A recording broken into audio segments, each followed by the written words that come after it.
My name is Amira, and I need to tell you about the day my whole life turned upside down. I was 17 years old, living in a country where being a Christian could cost you everything. That morning started like any other morning in my life, with the sound of prayer calls echoing through our neighborhood before the sun came up. I remember lying in my bed, staring at the ceiling, thinking about something that had happened 3 weeks earlier. Something I had kept hidden from everyone I loved. Something that was about to come out in the most terrible way possible. Before I tell you what happened that day, you need to understand that I was about to face a choice between dying or giving up what I believed in. That choice would come faster than I ever imagined. I grew up in a family that took religion very seriously. My father was an important man in our city, respected by everyone who knew him. My mother was known for her devotion and her knowledge of religious teachings. I had 4 younger siblings who looked up to me as their example of how to live properly. Our home was filled with religious books and decorations, and every single day followed the same pattern of prayers and studies. From the time I was old enough to understand words, I was taught that our religion was the only true path to God. I learned to pray 5 times every day without fail. I memorized holy verses and could recite them perfectly. Everyone in our community knew me as a good girl who followed all the rules and never questioned what I was taught. I thought I had everything figured out about God and faith. But 3 weeks before that terrible morning, I found something that changed everything I thought I knew. I was cleaning out an old storage room in our house, sorting through boxes of things that had been there for years. Hidden under some old blankets in a wooden crate, I discovered a book with a brown leather cover. When I opened it and saw what it was, my hand started shaking so badly I almost dropped it. It was a Bible, written in my own language. Having this book in our house was against the law. Reading it was considered betraying everything my family and country stood for. I knew I should have immediately told my father about finding it so he could destroy it properly. Instead, I hid the book under my clothes and took it to my room. That decision started a chain of events that would lead me to the most important moment of my entire life. For 3 weeks, I lived 2 completely different lives at the same time. During the day, I was the same Amira everyone knew and trusted. I led prayers with my younger sisters, discussed religious matters with my mother, and helped my father prepare for important community meetings. I smiled and acted normal, participating in family gatherings and neighborhood events as if nothing had changed inside me. Nobody suspected that anything was different about me. I was careful to maintain every appearance of being the devoted daughter they expected me to be. Looking back now, I realize how exhausting it was to pretend everything was fine when my whole understanding of God was quietly falling apart and rebuilding itself into something completely new. Every night after the household fell asleep, I would carefully take that Bible from its hiding place under a loose floorboard beneath my bed. The more I read, the more confused and amazed I became at the same time. I read about someone named Jesus who claimed to be God's son, who performed miracles and taught about love and forgiveness in ways that seemed too beautiful to be made up. In my religious training, I had been taught that Jesus was just a prophet, an important teacher, but nothing more than a human being. But this book presented him as something far greater, as God himself who came to earth as a human to save people from their sins. One verse particularly struck me deep in my heart where it said that God loved the world so much that he gave his only son so that whoever believes in him would not die but have eternal life. Around the 2nd week of my secret reading, something unusual started happening to me at night. I would fall asleep with verses from the Bible floating through my thoughts, and then I would have dreams that felt more real than any dreams I had ever experienced before. In these dreams, I saw a figure dressed in white robes standing in a place filled with light that didn't hurt my eyes to look at. His face was kind and peaceful, and even though he never spoke actual words in the dreams, I felt such overwhelming love coming from him that I would wake up with tears on my face. These dreams happened 4 or 5 times during those 3 weeks, and each time I woke up feeling both comforted and confused. I had never experienced anything like this in all my years of devoted religious practice and prayer. One particular night, about 4 days before everything fell apart, I read a section that talked about a suffering servant who would be wounded for other people's wrongdoing and punished for their peace. The description was so detailed and heartbreaking that I couldn't stop crying as I read it. Somehow I understood in my heart that this was talking about Jesus, about how he would suffer and die to take away the sins of people who didn't deserve his sacrifice. For the first time in my life, I understood what it really meant for someone to love you enough to die in your place. I closed the Bible that night and whispered into the darkness of my room that I believed Jesus was real and that I wanted to follow him. I didn't realize at the time that this simple prayer was going to cost me everything I had ever known. I also didn't realize that someone in my family was starting to notice the changes in me, small things I wasn't even aware I was doing differently. My younger brother Hassan was always the most observant person in our family. He was 12 years old, curious about everything, and had a habit of noticing small details that other people missed. I didn't realize he had been watching me for several days, noticing how tired I looked in the mornings, how I sometimes seemed distracted during family prayers, how I occasionally smiled to myself for no apparent reason. It happened on a Thursday morning when I had overslept after reading until almost dawn the night before. I was so exhausted that I forgot to properly hide the Bible before falling asleep. When Hassan came into my room to wake me for morning prayers, he found me still sleeping with the Bible partially visible under my pillow where I had shoved it in my half-asleep state. I woke up to the sound of his shocked gasp and saw him standing frozen beside my bed, staring at the corner of the book's cover peeking out from under my pillow. For a few seconds, we just looked at each other, both of us understanding that something terrible was about to happen. I reached out toward him and tried to speak, tried to explain or ask him to keep quiet, but he was already backing away from my bed with his eyes wide with fear and confusion. Hassan ran from my room shouting for our parents in a voice that sounded terrified and upset at the same time. Within minutes, my mother rushed into my room followed by my father and my other siblings. My mother saw the Bible immediately and let out a cry that sounded like she had been physically hurt. She grabbed it from under my pillow and held it away from her body as if it might burn her hands. My father's face went completely pale and then red with anger as he understood what he was seeing. He demanded to know where I had gotten it, how long I had been reading it, whether I had been meeting with Christians secretly. His voice got louder and angrier with each question. I tried to explain that I had just found it in our house, that I had only been reading it out of curiosity, but my words sounded weak even to my own ears. The truth was written all over my face, and my father could see it clearly. My father ordered everyone except my mother to leave the room, and then he closed the door behind them. The silence that followed felt heavy and frightening as both my parents stared at me with expressions I had never seen on their faces before. My mother was crying quietly, her hand over her mouth as if she couldn't believe what was happening. My father stood perfectly still, holding the Bible in his hands and looking at it like it was evidence of the worst crime imaginable. When he finally spoke, his voice was controlled, but I could hear the anger and hurt underneath his calm words.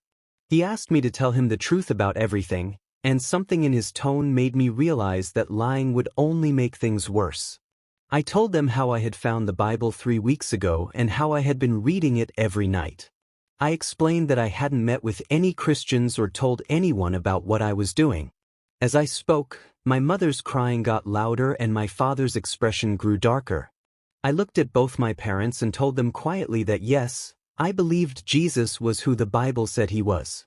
My mother made a sound like someone had struck her and collapsed into a chair by the window. My father's hands started shaking as he held the Bible, and for a moment I thought he might throw it across the room. Instead, he carefully set it on my desk and told me in a voice I barely recognized that I had broken his heart and betrayed everything our family stood for. That night was the longest night of my entire life. I couldn't eat the dinner that was brought to me because my stomach felt twisted in knots. I tried to pray the way I had been taught since childhood, but the words felt empty and mechanical.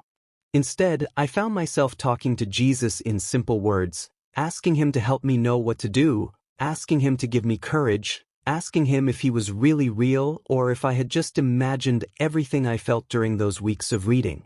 Around midnight, something happened that changed everything. I was lying on my bed crying and praying when suddenly the room seemed to fill with a presence I couldn't see but could definitely feel. It was the same feeling of overwhelming love I had experienced in my dreams, but stronger and more real than ever before. I felt like Jesus was actually there in the room with me, and he let me know that I didn't need to be afraid. He revealed to me that no matter what happened tomorrow, he would be with me through it. He told me that my life belonged to him now and that nothing could take me away from his love. The fear that had been crushing my chest suddenly lifted, replaced by a peace that made absolutely no logical sense considering my situation. I fell asleep that night not because I wasn't scared anymore, but because somehow I trusted that Jesus would take care of me no matter what my choice would cost me. The next evening came faster than I wanted it to. My mother brought me clean clothes to wear, a simple white dress that made me think of the white robes I had seen in my dreams. She didn't speak to me as she laid the clothes on my bed, but I could see fresh tears on her face. After she left, I got dressed slowly, my hands shaking as I buttoned the dress. I could hear voices and footsteps downstairs as people arrived for the gathering my father had arranged. Through my window, I saw cars pulling up to our house, recognizing vehicles that belonged to my uncles, aunts, and important religious leaders from our community. My father had made sure this would be a public event with many witnesses, either to my return to proper faith or to the consequences of my refusal. When the guard outside my door came to escort me downstairs, my legs felt weak but I managed to walk without stumbling. The main room of our house had been cleared of most furniture to make space for all the people who had gathered. I saw at least 40 or 50 people standing and sitting around the edges of the room, their faces turning toward me as I entered. My family members looked sad and worried, while the religious leaders looked stern and serious. In the center of the room, someone had placed a metal basin on a table, and next to it lay my Bible and a box of matches. The setup made the purpose of this gathering very clear. I was expected to burn the book in front of everyone as proof that I rejected what it taught and returned to the faith I was raised in.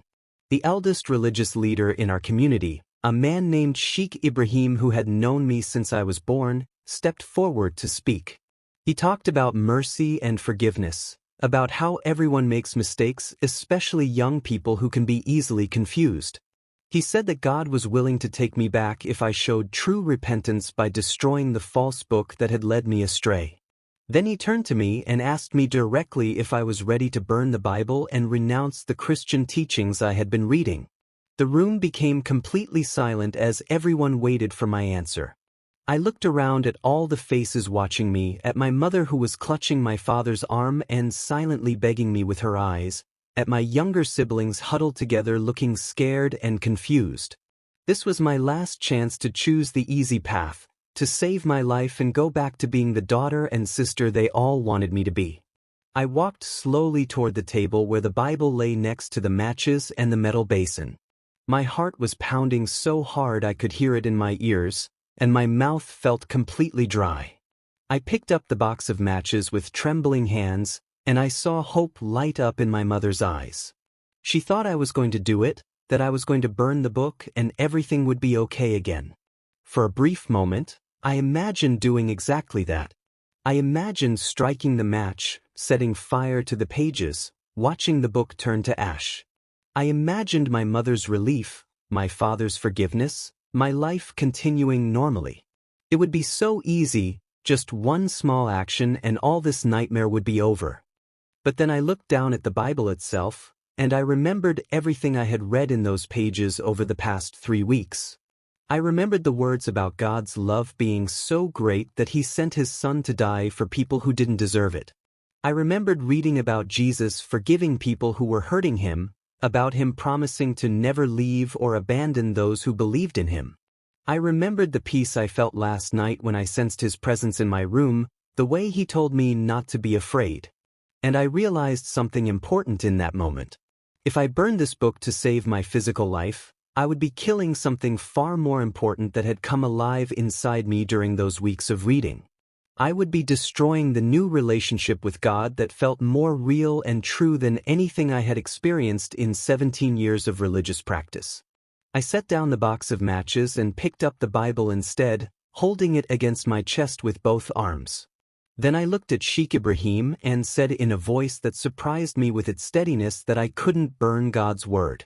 I told everyone in that room that I believed Jesus Christ was the Son of God, that he died for my sins and rose from the dead, and that I couldn't deny him even to save my life. The reaction was immediate and chaotic. Several people gasped out loud, my mother let out a heartbroken cry and buried her face in my father's shoulder, and the religious leaders began talking urgently among themselves. Sheikh Ibrahim's face showed both sadness and anger as he declared that I had chosen apostasy, that I had rejected the true faith and embraced lies. My father stood up from his chair, his face looking older and more tired than I had ever seen it, and announced in a formal voice that according to our religious law and the laws of our country, I was now sentenced to death for abandoning our faith. The execution would take place at dawn the next morning. They took me to a small room in the basement of our house that was normally used for storage. It had a narrow window near the ceiling that showed a small rectangle of sky, and a single light bulb hanging from the ceiling. My cousin who had been guarding my bedroom door earlier was now stationed outside this room with strict instructions not to let anyone in to see me. As the door closed and I heard the lock turn, the reality of what was going to happen in just a few hours finally hit me fully. I sat on the floor in the corner of the room and started crying, not because I regretted my choice, but because I was 17 years old and I didn't want to die.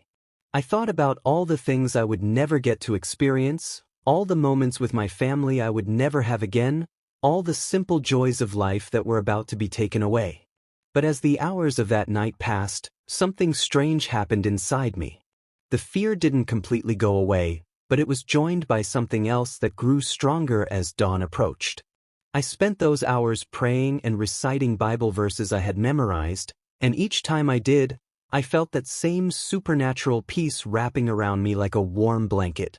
I remembered the part one had read about people in the early days of Christianity who faced death for believing in Jesus, and how they sang hymns and praised God even in prison. I started quietly singing a song my little sister used to sing, but I changed the words to be about Jesus and his love. The sound of my own voice in that dark little room comforted me in a way I can't fully explain. I felt Jesus close to me, letting me know that what was happening to my body didn't matter as much as what was happening to my soul, and that soon I would be with him in a place where there would be no more pain or fear or tears. As the sky through the small window started to change from black to gray, I heard footsteps on the stairs. The door opened and Sheikh Ibrahim entered along with my father and the man who had been chosen to carry out my execution. My father's eyes were red from crying, but his face was set with grim determination. He had one more thing he needed to do before the sentence was carried out. He asked me one final time if I would renounce Jesus and return to our faith, telling me that even now at this last moment, mercy was available if I would just say the words he wanted to hear. I looked at my father, the man who had raised me and loved me and taught me so many things, and I felt overwhelming sadness that I was causing him this pain. But I also knew that I couldn't lie about what had become the truest thing in my life. I told him quietly that I loved him and would always be grateful for being my father, but that I couldn't deny Jesus even for him. He closed his eyes and nodded, and then he left the room without looking back at me. I need to tell you what happened next, but I also need you to understand why I'm sharing this story with you. They led me upstairs and out to the courtyard behind our house as the sun was just starting to rise. The religious leaders were there along with some family members and officials who were required to witness the execution. I was told to kneel on the ground, and as I did, I looked up at the pink and orange sky and thanked Jesus for letting me see one more beautiful sunrise. The executioner stood behind me, and Sheikh Ibrahim began reciting formal words about justice and religious law. But just as the moment arrived when everything was supposed to end, something completely unexpected happened. A loud knocking came from the front gate of our property, urgent and demanding. Everyone turned to look as my cousin ran to see who it was, And moments later several uniformed police officers entered the courtyard along with a government official I didn't recognize. The official was holding papers and speaking rapidly to my father and Sheikh Ibrahim. There had been an emergency ruling from a regional court, he explained, based on an international human rights complaint that had been filed overnight. Someone, and I still don't know who, had learned about my situation and contacted organizations outside our country who put pressure on our government. The official said that my execution had to be stopped immediately and that I was being taken into protective custody while my case was reviewed. Everything happened so fast after that. The police helped me stand up, placed me in their vehicle, and drove me away from my family's house while everyone stood in shocked silence. Within 3 days, I was secretly moved out of the country with help from a Christian organization that assists people fleeing religious persecution. I ended up in a new country where I was free to follow Jesus openly, though I had lost everything and everyone I had ever known. Now I want to talk directly to you, my friend who is listening to my testimony. I'm sharing what happened to me not to make you feel bad or to scare you, but to help you understand how precious and real Jesus truly is. If you already believe in Jesus, I want to encourage you to never take your freedom to follow him for granted.